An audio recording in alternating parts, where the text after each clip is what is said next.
Hello student, this is me, your Nabha ma'am. I hope you all are safe and healthy. Please student, stay home and be safe. So today we are going to start chapter 2 of your book. As you know that chapter 1 is revision and that you have already studied in your previous classes. So what you have to do, just go through your exercises from chapter 1 and try to solve all the questions given in your book. Today let us revise and understand more about Roman numeral. We know that ancient Rome used letters to write numbers. Even today, building dates and public buildings are marked as Roman number. So why Roman number is important for us? Roman numeral originated in ancient Rome. This ancient counting system is believed to have started with the ancient Etruscans. The symbol for 1 in the Roman numeral system is represented by a single tally mark, or you can say I in capital letter. The major drawback of Roman number is there is no specific symbol given for 0. These are 7 basic Roman numerals. So, with the help of these 7, you are able to form or write the other Roman number. Here, I represent 1, V represent 5, X represent 10, L represent 50, C represent 100, D represent 500 and M represent 1000.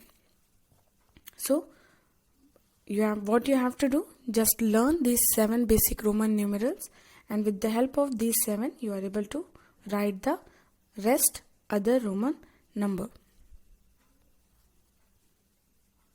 So these are the rules for forming the Roman numerals. The first rule is repetition of Roman numerals means additions. When a symbol is repeated twice or thrice, its value is multiplied by 2 or 3 respectively. For example, as you can see, I means 1. So if I is written 1 time, it means 1. If it is repeated 2 times, it means 1 plus 1, 2. If it is repeated 3 times, it means 1 plus 1 plus 1, 3. Earlier, 4 was written like this, means 4i, but now this is a wrong method.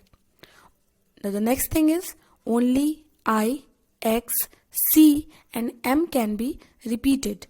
Means out of these 7 basic numerals, I, X, C and M can be repeated, but not more than 3 times.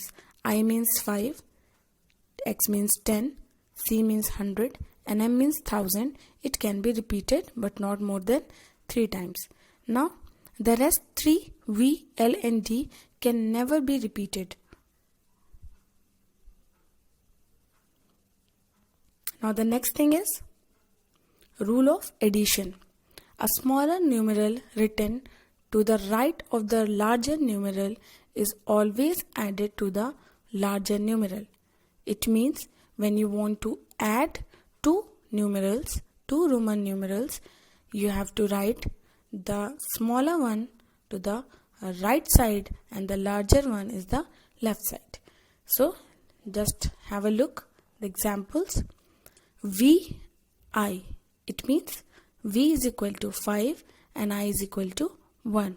So 5 plus 1 is 6. Why it is plus? Because the smaller numeral is written on the right side of the larger one. Now see the second example. V plus 1 plus 1.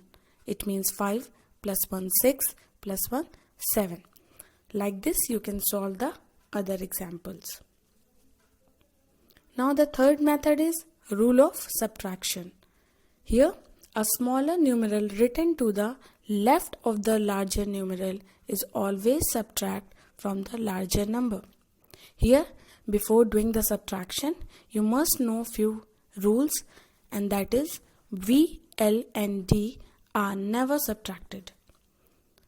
I can be subtracted from V and X only. It means 1 can be subtracted from only 5 and 10, not the other numerals.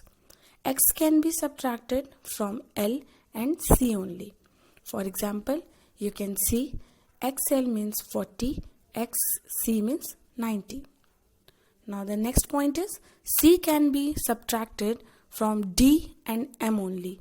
It means if it is subtracted from 500, it become 400, and if it subtracted from 1000, it become 900. So let's see the one example. 9. How you are going to write 9? 10 minus 1. 10 minus 1 means the smaller numeral should be on the left side of the larger one. So Ix is equal to 9. Now one more case, when a smaller numeral is placed between two larger numeral, then it is always subtracted from the larger numeral immediately following it. It means when two bigger numerals are given and the smaller one lies between these two, so what is going to happen? That the smaller one is going to subtract from the larger one which is just after or immediately after it. So just see the first example. 10 plus 5 minus 1. So it is 14. The rest one is 19 and 190. You can see this figure, and with the help of this picture you can able to write the other numerals. Now let's discuss some uses of the Roman numeral in modern times. The first example is clock faces. You can see this clock having the dials which is written in Roman numerals. The second example is sequel of films, books and video games. The third one is historic events like World War II. Now students, I hope that you are able to solve the question based on Roman numerals. So this is your home assignment. In this assignment, you can see some Hindu Arabic numerals and their Roman numbers are written. With the help of these table, you can try to solve the question which is given on the right side of the assignment. Thank you so much. Now you are a Roman numeral converter. Stay home. Be safe.